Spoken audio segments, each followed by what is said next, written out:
Okay. Ladies and gentlemen, please allow to introduce myself. My name is General Barburhan. I'm the head of International Relations Indonesia Open Smallholders Association, Apkasindo. Because we only have very short in time, so I will be very brief. There are two delegates from Indonesia, from Open Smallholders Association. First, myself, as been mentioned before, that I'm the head of International Relations of Indonesia Open Smallholders Association. I'm the second generation of smallholders, so I'm the direct smallholders, and I got the land from my father, and now I'm becoming the open smallholders.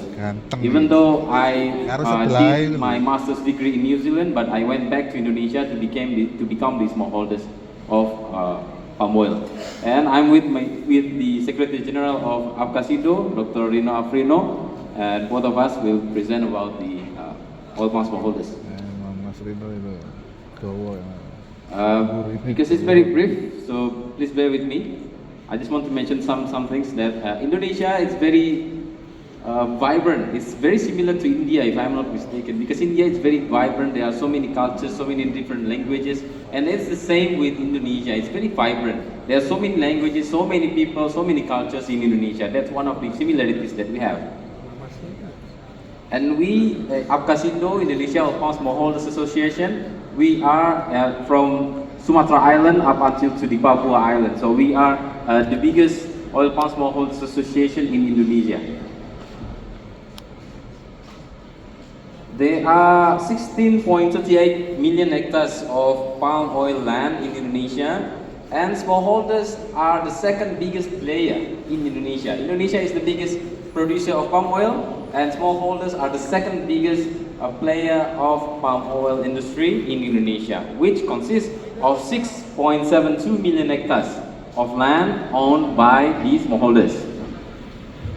There are 2.6 million smallholders. That's only 1%. If you calculate with the wife, with the children, there will be around 16 million smallholders across Indonesia, and people who work directly and indirectly from the industry of palm oil. This is the picture that I understand that we already know that this is palm oil. As we know, the palm oil is a very productive crop, and it only consists of 7% of total vegetable oil land in the world, and it produces 4.27 ton per hectare per year. So it's very productive. And as we know, I got the data from the UN that the population grow from year to year, and it will be expected the population will grow in 2050 to up until 10 billion people in the world. So meaning that we need to fulfill the needs, we need to fulfill the tummy of everyone in the world, and we believe that palm oil will be one of the solution of this issue, because we need to fulfill every single one's tummy.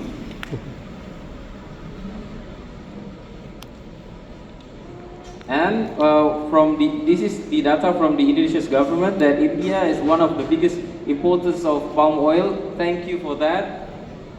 Dhanyavad for that, because Indonesia, the biggest palm oil producer country in the world, and smallholders is the second biggest producer. So meaning if you buy palm oil from Indonesia, meaning that you also have the society, you also have the people.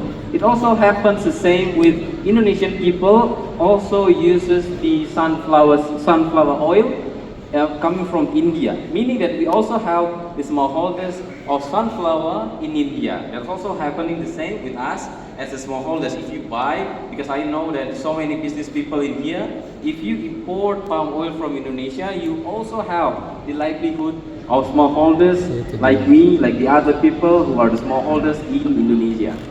So not only business to business, but the impact is also to the social improvement of Indonesian people. We got data this from Dr. Bibi Mekta yesterday, that the self-sufficiency of India's vegetable oil is just 33%, meaning that we are interdependent. India needs Indonesia, Indonesia needs India. And this is also the data that I got yesterday, that palm oil is one of the most prominent vegetable oil that is used in India. So thank you for that, because as been mentioned before that when you buy palm oil from Indonesia, you also have the society of Indonesia and the society of India. I will be very brief because, okay man. Palm oil is the only vegetable oil up until this point. We also hope that probably sunflower will also follow. That sustainability is one of the very important key, very prominent key for us to going to the future. Because the future we're talking about sustainability, how to increase the productivity without adding more land. So we are doing it in palm oil, and we also ask our friends, our smallholders from sunflower and also the business in sunflower to become more sustainable together to see the future. As I mentioned before, there are millions of people moving out of poverty thanks to palm oil in Indonesia. Because Indonesia, there are 16 million people, right? As I've been mentioned before, that people rely on this industry. We'll be very quick. This is just the picture. We can depict even more easier that this is the places before. If this place in Indonesia there is no palm oil, compare there is palm oil in that county. So it states that the difference, the road is bigger, the houses is better. So thank you for that. And we also in Indonesia, we also implement the biodiesel 35, meaning that in one liter of diesel, we implement 35% of palm oil. And as the smallholders, we are coming now to second generation. As myself mentioned before that I'm the second generation of palm oil smallholders. We are thinking more about sustainability. We're thinking more about intensification, adding more productivity without adding more land. So that's the mindset of the second generation of oil palm smallholders and oil palm industry as a whole in Indonesia. And we also have the program of smallholders replanting program.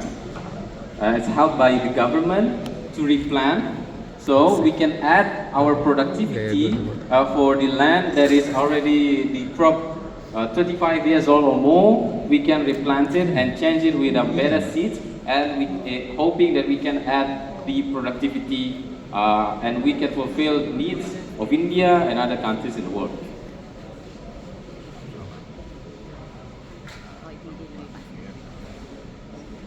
And also in Indonesia, we have, as I mentioned before, that we have Indonesia Sustainable Palm Oil Certification that is locally, and in Malaysia there is also Malaysia Sustainable Palm Oil Certification, which MSPO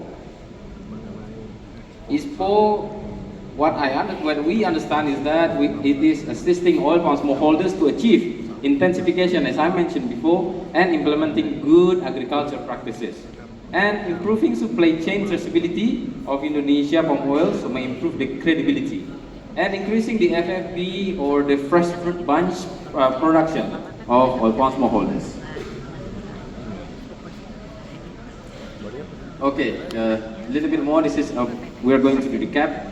So the impact of palm oil cultivation is that first, of course, agricultural sector development in Indonesia. The second one, education improvement of the people, of the society, of the smallholders in Indonesia, in the rural areas, creating job opportunities, emerging new hub in rural areas, more affordable daily needs, and reforestation.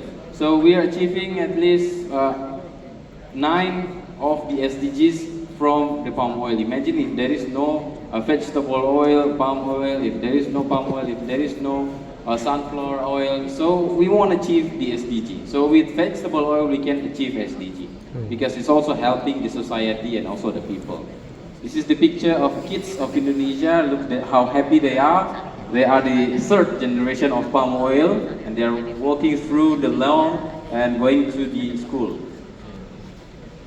For Indonesia, all palm smallholders are the real heroes. The real heroes for the economy, for the renewable energy, for the people, and hoping for the world. Because together we need vegetable oil, palm oil, sunflower, And together with palm oil, we foresee a brighter future. I'm Jonan Abrar Burhan. Thank you so much. Thank you so very much. Indeed, a big round of applause, ladies and gentlemen. And may I now take the pleasure of inviting Mr. Sudhakar Desai, the CEO, Imani Agrotech Limited, and the President IBPA to kindly now present mementos to felicitate our speakers.